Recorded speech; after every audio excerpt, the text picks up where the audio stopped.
One of the most common questions in all the coaching groups that I'm a part of is, I'm a new coach. It's usually an explanation, right? I'm a new coach. Here's my certification. How do I get clients? See, a lot of people want to become coaches, but a lot of people do not think about the necessity to become a now business owner and salesperson.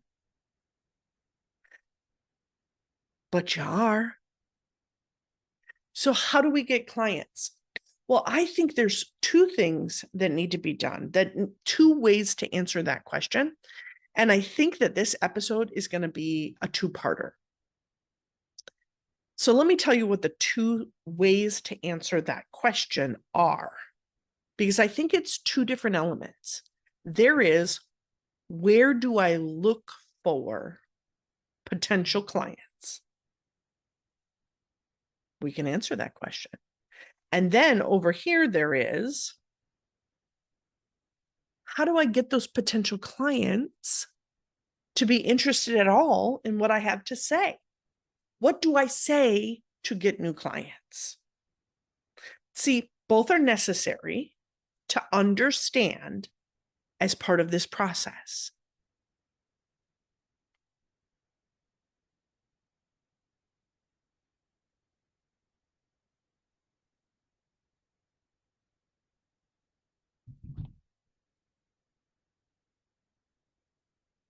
Let's answer the first question first. Where do I go to find potential clients? There are a whole lot of people out there that are going to tell you that the how to do it. You build a course, you build a lead generation funnel, you build your social media platform, give me all kinds of money and I'm going to help you do those things. Maybe. But most of those things, building a course requires marketing. And then you sell the course and you hope from the course you get coaching. So instead of getting you closer to coaching, it's now taking your clients into another step. It's taking you further away from the thing that you want, which is clients. Lead generators, not bad. Not when they're aligned with who you are. But what do you want as a new coach right now? Clients. So spending your time building a lead generator and then testing the lead generator and seeing if anybody's interested and finding a place to host it and finding a way to automatically send it because you don't want to send it yourself, which by the way, you have all the time in your hands. You're like, why not just send it yourself? But that's another question. That's somebody else trying to sell you the automated CRM system. What do you need again? Do you need a lead generator? No, you need clients. So the best place to find clients is to talk to people. The best place, I think, is to go directly to your network. I was surprised to find that when I started coaching, when I reached out to my cold network and I said, hey, I'm looking to practice, that I had 2 or 3 people in my very close circle that said, absolutely, you can practice with me. I'd love that. Now, they weren't so close that it wasn't okay. So reach out to your network of contacts. Now, does that feel a little intimidating sometimes? Sure. You have to tell your circle that you're doing something new. I don't understand why we do this. We hide what we're doing. I don't understand it. And I think it's because we have a glitch in the brain that tells us it's not a real business yet. We're kind of testing it out on other people. And then maybe when we're successful, we'll tell our close circle. You have a business.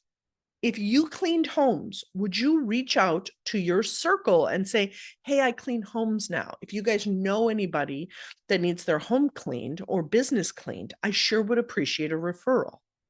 Absolutely. Why don't you think of this as the same thing? If you're one of those coaches that holds back from telling their former coworkers, their friends, the people that they associate with, the people in the clubs or the activities that you participate in.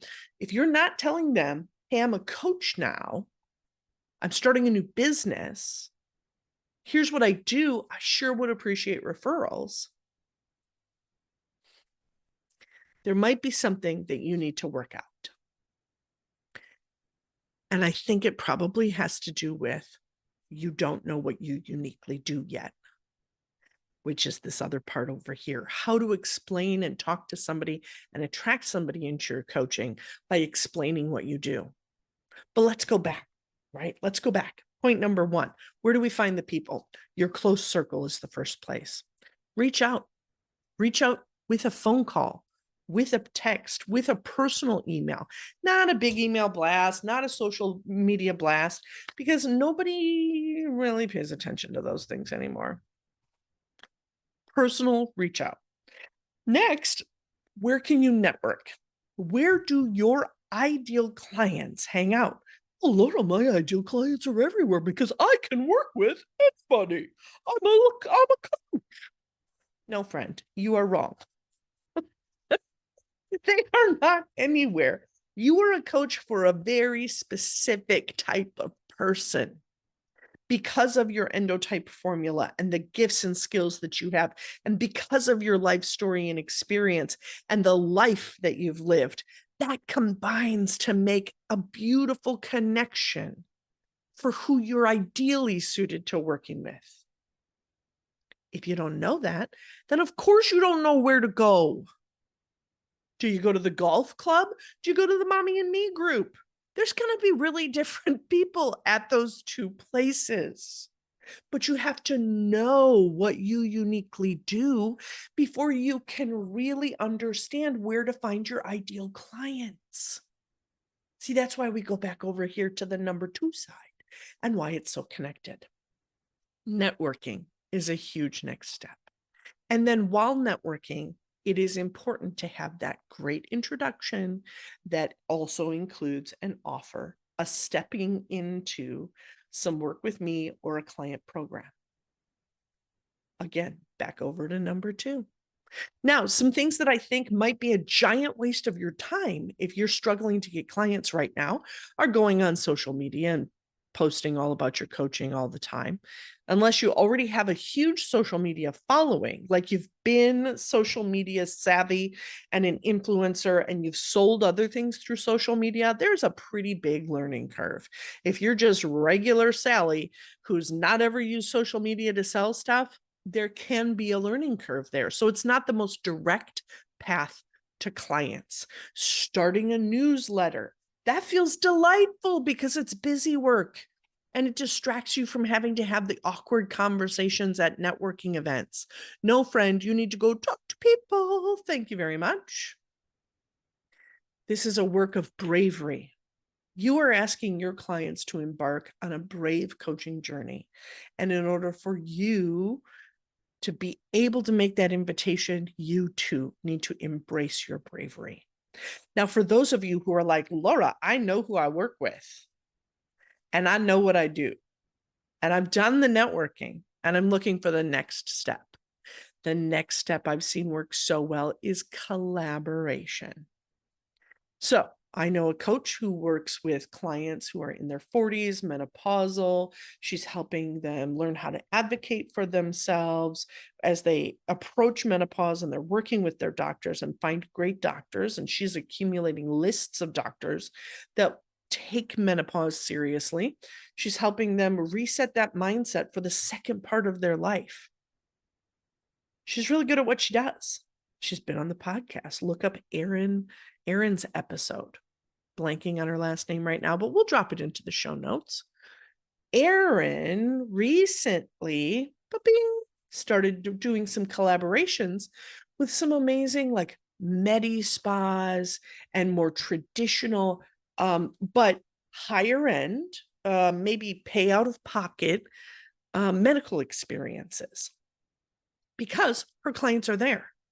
They are the clients who are in their 40s and 50s, who are dealing with age, dealing with menopause, who have some income to be able to spend on things.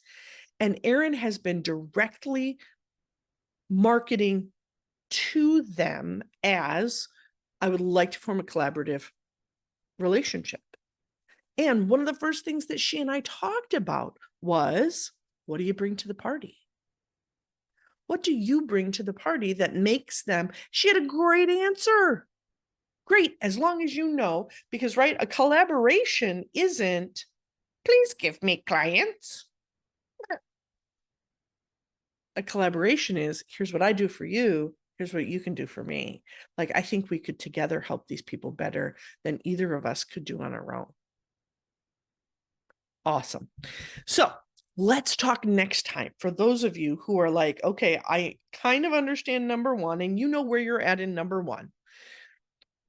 But you're right. I don't have a great answer to what I do. You're right. I don't have a great answer. Now, I'll tell you right now, saying, oh, I'm a coach. That's not a great answer. I love that you're a coach. I think coaches change the world. It's not a great answer to what you do. Tune in next week for part 2, where we talk about the second thing you need to be able to find clients, which is a great way of speaking to what you uniquely do.